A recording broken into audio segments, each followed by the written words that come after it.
Good morning children. आज हम लोग पंचदश पाठ षड ऋतुवः के विषय में ज्ञान प्राप्त करेंगे। Page number 76।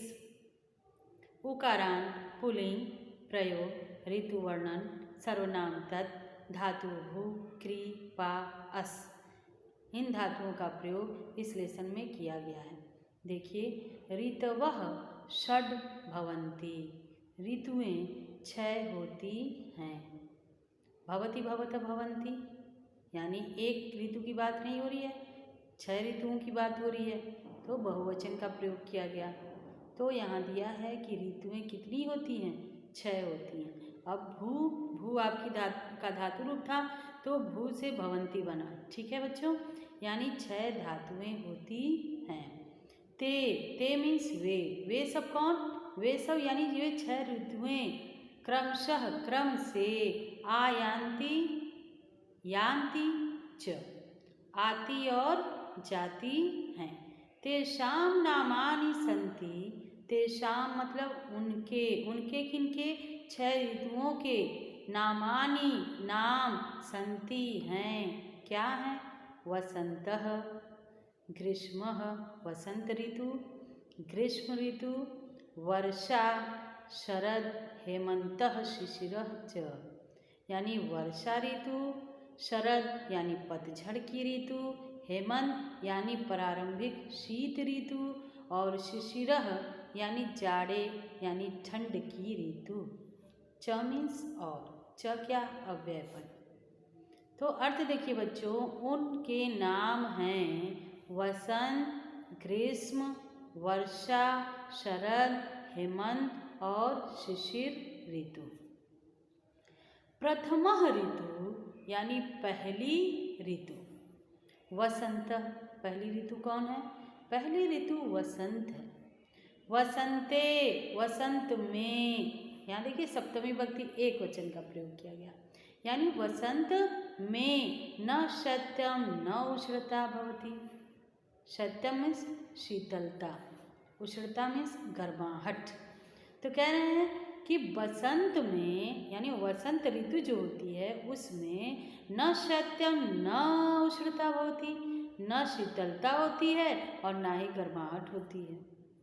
परिवेश मनोहर भवति, जो वातावरण रहता है, जो परिवेश रहता है वो मनोहर यानी मन को हरने वाला भवति होता है।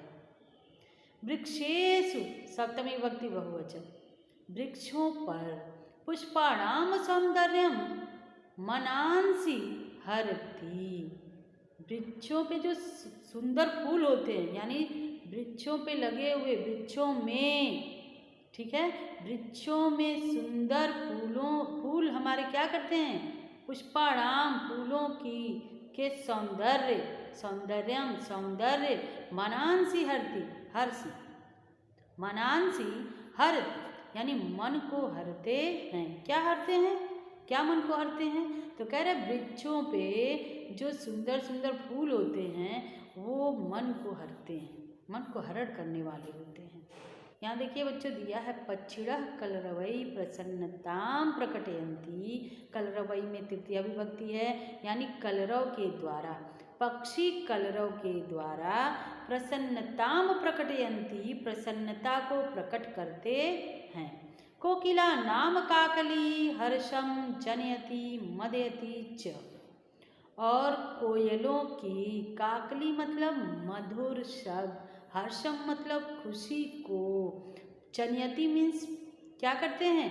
प्रसन्न करना, जनयति प्रसन्नता को, मदयति च उनकी प्रसन्नता को, उनकी खुशी को क्या करते हैं? उत्पन्न करते हैं। मदयति उत्पन्न करते हैं, यानी जो कोयल होते हैं, कोयल अपनी खुशी और प्रसन्नता को मधुर शब्द के द्वारा उत्पन्न करते हैं, कूकते हैं, उनकी आवाज़ आती है, कोयलों की आवाज़ आती है। कोयल क्या करती हैं? कूकती हैं, यानी वो अपनी खुशी और अपनी प्रसन्नता को प्रकट करती हैं। किसके द्वारा?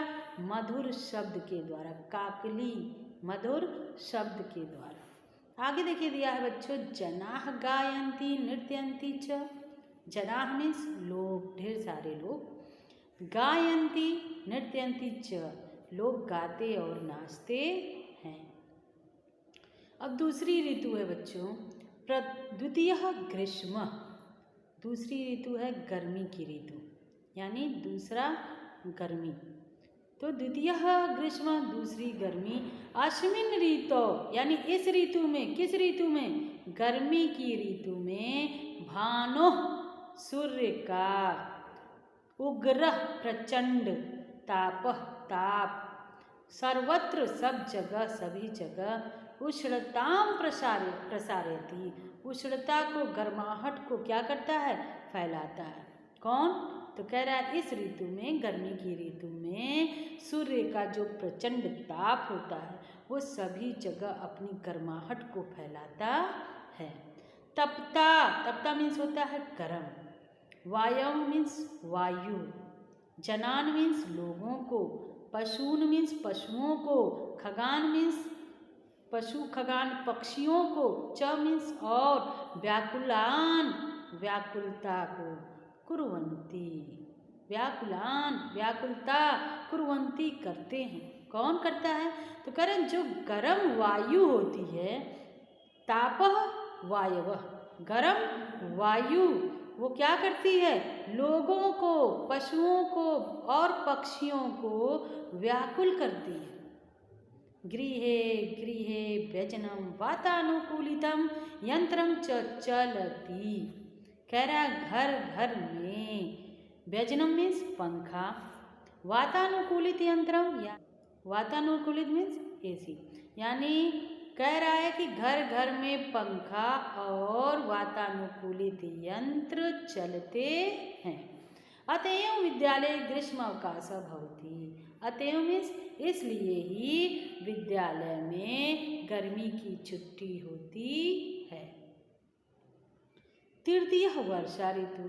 तीसरी क्या है बच्चों? तीसरी है वर्षा ऋतु। अस्मिन् ऋतौ, इस ऋतु में, किस ऋतु में? वर्षा की ऋतु में आकाशे कृष्णवर्णा मेघा, आकाश में कृष्णवर्णा, काले रंग का, मेघा बादल, काले रंग के बादल, इतस्ततः, इधर उधर, भ्रमंती, घूमते हैं। किस ऋतु में? वर्षा की ऋतु में। तो कह रहा अस्मिन् ऋतु, इस ऋतु में काले रंग के बादल क्या होते हैं? आकाशे, आकाश में, इतस्ततः, इधर उधर, भ्रमंती, घूमते हैं। कदाचित तु भानो दर्शनमपि न भवति। कदाचित मीन्स कभी, तो तु मीन्स तो, भानो मीन्स सूर्य का, दर्शनमपि न भवति। कभी तो ऐसा होता है कि सूर्य का दर्शन भी नहीं होता, सूर्य दिखाई नहीं देता है। मेघा धारा सारूपेण वर्षन्ति, और बादल जो होता है वो मूसलाधार रूप में वर्षन्ति, वर्षा करता है। तो यहाँ देखिए मेघा दिया है तो करता है नहीं लिखेंगे, क्या कर लिखेंगे? करते हैं। बादल मूसलाधार रूप में वर्षा करते हैं। कृषकाः प्रसन्नाः भवन्ति, और किसान लोग क्या हो जाते हैं? खुश हो जाते हैं, प्रसन्न होते हैं कि खेती अच्छी होगी। पशुभ्यः, पशुओं, मानवेभ्यः च पर्याप्तानि तृणानि अन्नानि च उद्भवन्ति। अब देखिए सब में बहुवचन है, पर्याप्तानि, तृणानि, अन्नानि, सब में बहुवचन का प्रयोग किया गया है। तो कह रहे हैं पशुओं के लिए और मानवों के लिए। पशुओं के को क्या चाहिए? उनको घास चाहिए, और मानव क्या चाहिए? अन्न चाहिए। तो वही बात यहाँ कहा जा रहा है कि पशुओं और मानवों को, मानवों के लिए, यहाँ चतुर्थी विभक्ति का प्रयोग है, ठीक है। मानवों के लिए पर्याप्त मात्रा में घास और अन्न उद्भवन्ति, उत्पन्न होते हैं। उसके बाद है बच्चों चतुर्थः शरद ऋतु। चौथी ऋतु जो है वो शरद ऋतु है। शरद ऋतु मृदु शीतम भवति। शरद ऋतु में हल्की ठंड होती है। अस्मिन् ऋतौ चंद्रस्य कदाचित अपूर्वा शोभा भवति। इस ऋतु में, अस्मिन् ऋतु, इस ऋतु में चंद्रस्य, चाँद का, काचिद अपूर्वा, अद्भुत, कुछ अद्भुत, शोभा भवति, चंद्रमा की जो शोभा होती है कुछ अद्भुत होती है। शरद पूर्णिमा याम रात्रो चंद्रिकायाः अमृतवर्षणेन पायसम अमृतमयम भवति। पायस मतलब होता है खीर। तो कह रहे हैं कि शरद पूर्णिमा में रात को या रात्रि में, शरद पूर्णिमा की रात्रि में चंद्रिकायाः चांदनी की जो चंद्रमा की चांदनी जो होती है, तो कह रहे चांदनी की अमृत वर्षणेन, अमृत वर्षा के द्वारा या अमृत वर्षा से पायसम खीर अमृतमयम भवति। खीर क्या हो जाता है? अमृतमय हो जाता है। किससे?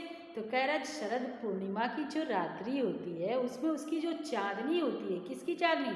चांद की चांदनी से खीर भी अमृतमय हो जाता है। आगे देखिए दिया है बच्चों, पंचमा हेमंतः और षष्ठः शिशिर। यानी कह रहा है कि पांचवी ऋतु जो है वो कौन सी ऋतु है? प्रारंभिक शीत ऋतु है। ठीक है, प्रारंभिक शीत ऋतु है। तो कह रहा है पांचवी ऋतु हेमंत ऋतु है और छठी जो है जाड़े की ऋतु यानी शिशिर ऋतु है। हेमंत ऋतौ शिशिर ऋतौ च अत्यधिकम शीतम भवति। हेमंत ऋतु में शिशिर और शिशिर ऋतु में, यानी हेमंत ऋतु और शिशिर ऋतु में अत्यधिक ठंड होती है। शीतम भवति, अत्यधिक ठंड होती है। अत्यधिकम शीतम यानी अत्यधिक ठंड होती है। पर्वत प्रदेशेषु हिमपात भवति। पर्वतीय प्रदेशों में बर्फबारी होती है। हिमपात यानी बर्फ गिरती है, बर्फबारी होती है। जनाः ऊर्णः वस्त्राणि धारयन्ति उष्णपेयानि च पिबन्ति। लोग ऊनी वस्त्रों को धारण करते हैं और गर्म पेय पीते हैं। पेज नंबर 78 उच्चारणम कुरुत। उच्चारण कीजिए। ऋतु प्रथमा से लेकर के संबोधन तक दिया गया है, जिसमें हर तरह के शब्द हैं, जैसे ऋतु है, शिशु है, साधु है, भानु है, गुरु, विदु, वायु, विषु। इन रूपों को हमको उन विभक्तियों में क्या करना है? सारे वचनों में बताना है, यानी 3 वचन होते हैं, तीनों वचनों में बताना है, उच्चारण करना है। देखिए ऋतु प्रथमा, ऋतु, ऋतु, ऋतवः। शिशु द्वितीयम बताना, शिशुम, शिशु, शिशून। साधु तृतीया, साधुना साधुभ्याम साधुभिः। भानु चतुर्थी, भानुवे भानुभ्याम भानुभ्यः। गुरु, गुरुः गुरुभ्याम गुरुभ्यः। पंचमी में है विदु, षष्ठी, विदो विदो विदूनाम। वायु सप्तमी, वायः वाययो, वायो वायो वायुषु। विष्णु संबोधन, हे विष्णु, हे विष्णु, हे विष्णुवः। उसके बाद है बच्चों क्वेश्चन नंबर 2, पाठानुसारम रिक्त स्थानानि पूरयत। पाठ के अनुसार रिक्त स्थानों की पूर्ति कीजिए। दिया है न सत्यम न उष्णता भवति। यहाँ लिखेंगे वसंते भानुः उग्रः ताप सर्वत्र उष्णतां प्रसारयति। तो ग्रीष्म ऋतौ।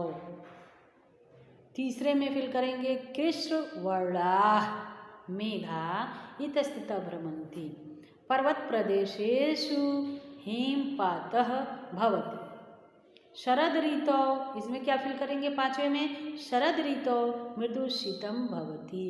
उसके बाद तीसरा क्वेश्चन है बच्चों, अधोलिखितानां परस्परम मेलनम कुरुत। परिवेशः मनोहरः, पक्षिणः कलरवै, कोकिलान नाम काकली, जनाः, जनाः का क्या होगा बच्चों? जनाः गायन्ति। तप्ता क्या है? वायवः। कृष्णवर्णाः क्या है? मेघा। यानी नीचे से ऊपर जाना है। ठीक है, सीढ़ी की तरह से नीचे से क्या करना है? ऊपर जाना है।